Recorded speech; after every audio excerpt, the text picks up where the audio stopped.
What is the best way to introduce your tiny friend to the bathtub, without causing a lifetime of fear, and how can you turn a scary splashing event into a calm bonding moment for both of you?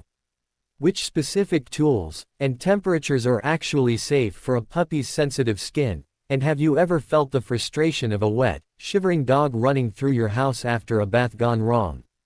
Hi, welcome back to Paw and Order. My name is Carl, and I am gonna teach you how to break down the art of the first bath into simple, stress-free steps that anyone can follow. Taking your puppy for their first wash is a huge milestone, but if we rush it, we can create a negative memory that lasts for years. Today, we are going to focus on building trust first, and cleaning the fur second.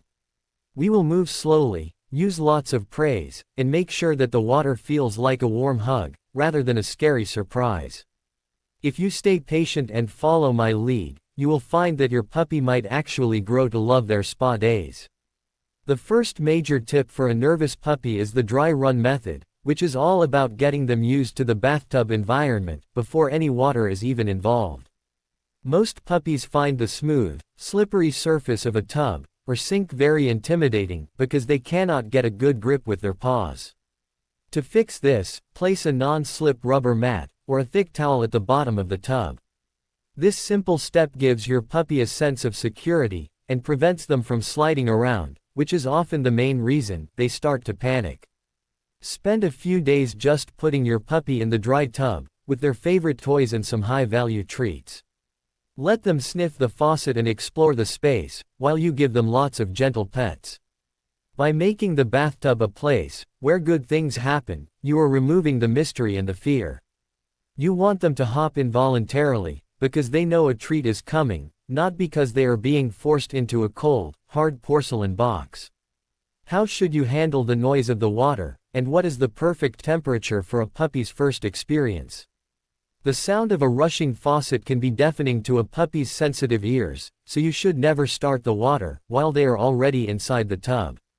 Instead, fill the tub with just a few inches of lukewarm water before you bring your puppy into the bathroom. The water should feel just slightly warm to your wrist, not hot and definitely not cold. If the water is too hot, it can hurt their delicate skin, and if it is too cold, they will shiver and associate the bath with discomfort. By having the water ready and waiting, you avoid the scary hissing sound of the pipes. You can also use a small plastic cup or a handheld sprayer on a very low setting to gently pour water over their back. Avoid the face and ears at all costs during this stage, as water in the nose or eyes will cause an immediate panic response. Once the puppy is in the lukewarm water, your next unique step is the peanut butter distraction technique, which is a total game changer for nervous dogs. You can take a little bit of dog-safe peanut butter, making sure it has no xylitol, and smear it onto the side of the bathtub or on a suction cup-lick mat. While your puppy is busy licking the tasty treat, they will be much less focused on the water and the soap. Licking is a natural self-soothing behavior that releases calming hormones in a dog's brain. This allows you to gently wet their fur and apply a mild, puppy-specific shampoo without them trying to jump out. Use slow, massaging strokes as you lather the soap, almost like you are giving them a relaxing massage. This makes the physical sensation of the bath feel good, rather than intrusive. If they finish the treat, add a little more to keep the positive association going. We want their brain to think that bath time actually means peanut butter time. Which shampoo should you choose, and why is it so important to use products made specifically for puppies? You should never use human shampoo, or even baby shampoo, because a dog's skin has a different pH balance than ours. Human products can strip away the natural oils in a puppy's coat, leading to dry, itchy skin and irritation. A high-quality puppy shampoo is designed to be extra gentle and tear-free. When you start washing, begin at the tail, and work your way up to the shoulders. This gives the puppy time to get used to the sensation on their body before you get near their head. Always keep a dry washcloth handy to wipe away any drips that might get near their eyes. If your puppy starts to whine or shake, simply stop moving, Keep your hand resting firmly on their back to comfort them, and speak in a low, soothing voice. Your calm energy is the most powerful tool. You have to keep them from spiraling into a nervous mess. Have you thought about how to safely wash a puppy's face without causing a struggle? This is the most sensitive part of the process, and most puppies will naturally pull away. Instead of pouring water over their head, use a damp, soft cloth to gently wipe their face, chin, and around their ears. You can use a tiny bit of diluted shampoo on the cloth if they have food or dirt on their face, but usually, plain water is enough. Be very careful not to get water inside the ear canals, as this can lead to painful ear infections later on. Some owners like to put a large cotton ball gently in each ear, to act as a plug, but only do this if your puppy doesn't mind things being in their ears. The goal is to keep the head as dry as possible during the first few baths so they don't feel like they are drowning. Keeping their face clear and dry helps them maintain their vision and sense of smell, which makes them feel much more in control of the situation. The rinsing process is just as important as the washing, and you must be thorough to avoid skin irritation. Soap left behind in the fur can cause hot spots or dry patches that will make your puppy miserable and itchy for days. Use your cup or low-pressure sprayer to rinse the fur until the water runs completely clear and there are no bubbles left. Start from the neck and move down toward the tail, ensuring you get the belly and the armpits where soap tends to hide. Throughout this process, continue to praise your puppy and tell them what a good dog they are. If they stay calm, give them another tiny treat. If they start to get restless, it might be a sign that the bath has gone on long enough. It is better to have a slightly less than perfectly clean puppy and a happy experience than a perfectly clean puppy that is traumatized by the length of the ordeal. Speed is your friend, but rushing is your enemy. How do you handle the big shake and the drying process once the water is turned off? As soon as you stop pouring water, your puppy's first instinct will be to shake vigorously. Instead of trying to stop them, embrace it. Let them shake off the excess water while they are still in the tub. This actually saves you a lot of towel work. Immediately after, wrap them in a large, warm towel that has been sitting in the dryer for a few minutes. The warmth of the towel provides instant comfort and prevents them from getting chilled. Gently pat them dry, rather than rubbing vigorously, as their skin is still quite delicate. If your puppy is very nervous, avoid using a loud hair dryer. The high-pitched noise and the blowing air can be terrifying for a beginner. Stick to towel drying, and keep them in a warm, draft-free room until they are completely dry. This cuddle time in the towel is a great way to end the session on a very high note. Which post-bath activities can help solidify the positive experience?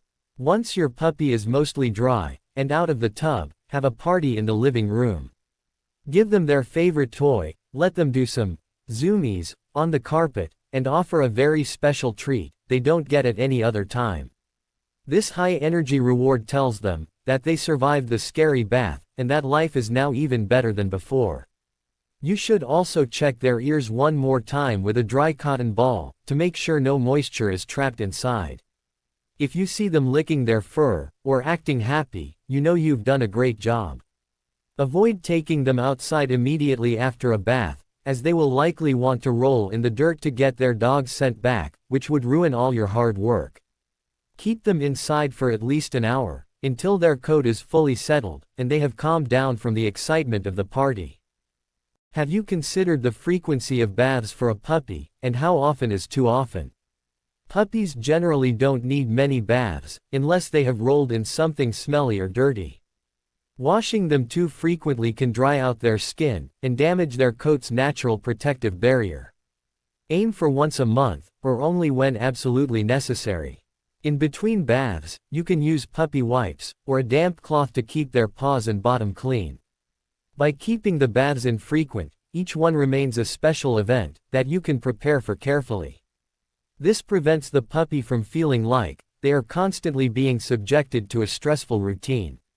Consistency in your method is key. If you use the same tub, the same towel, and the same treats every time, the puppy will eventually recognize the routine and walk into the bathroom with a wagging tail, because they know exactly what to expect. What if your puppy is absolutely terrified, and won't even go near the bathroom? If the fear is very high, you may need to break the steps down even further. Start by just feeding them their dinner, near the bathroom door for a few days. Then, move the bowl inside the bathroom. Then, put the bowl in the dry tub. This, incremental exposure, is a unique way to handle extreme cases of anxiety. Never force a screaming, panicking puppy into the water, as this can cause a fear response that leads to biting or extreme aggression later in life. If they are too stressed, stop the session and try again tomorrow at an earlier step. Your goal is to always stay below their threshold of fear. Training a nervous puppy is like building a bridge. You have to lay one plank at a time, and make sure it is sturdy before you walk across. Patience is the most important ingredient in any successful bath. Which common mistakes should you avoid during the first bath? One of the biggest mistakes is being too loud or frantic yourself. If you are yelling, "No," or "Stay," in a stressed voice, your puppy will think there is a reason to be scared. Keep your energy neutral, and your voice low and sweet. Another mistake is using a spray nozzle with too much pressure. The stinging sensation on their skin can be very painful. Always test the pressure on your own hand first. Also, avoid getting soap in their mouth or nose, as the taste and the sneezing it causes will make them hate the process. Lastly, don't forget to trim their nails a day or two before the bath. Sharp puppy nails can scratch you if they try to climb out, and having them trimmed makes it easier for them to get traction on the mat. By avoiding these simple pitfalls, you make the journey much smoother for everyone involved. How can you use the first bath to check for health issues? While you are lathering the soap and massaging your puppy, take the opportunity to feel their skin for any unusual lumps, bumps, or parasites like fleas or ticks. Because the fur is wet and flat against the body, it is much easier to see the skin clearly. Check their belly for rashes, and their paws for any cuts or thorns. This turns the bath into a useful health checkup, as well as a cleaning session. If you find anything concerning, you can take a photo to show your vet later. This hands-on interaction also gets the puppy used to being touched all over their body, which makes future vet visits and grooming appointments much easier. It is all about cooperative care, where the puppy learns to trust your touch and stay still while you examine them. In conclusion, giving a nervous puppy their first bath is a process that requires a gentle hand and a lot of preparation. By using a non-slip mat, lukewarm water, peanut butter distractions, and a head-to-tail washing method, you can ensure a successful and calm experience. Remember to use puppy-specific products, keep the water out of their ears, and end the session with a warm towel and a big celebration. My name is Carl, and I hope these simple steps from Paw and Order help you and your puppy enjoy a lifetime of clean, happy adventures together. You are doing a wonderful job by taking the time to learn the right way to handle these sensitive moments. Your puppy's trust is the most valuable thing you own, so protect it with patience and love. Thank you for watching, and stay tuned for more tips on how to give your pets the best life possible.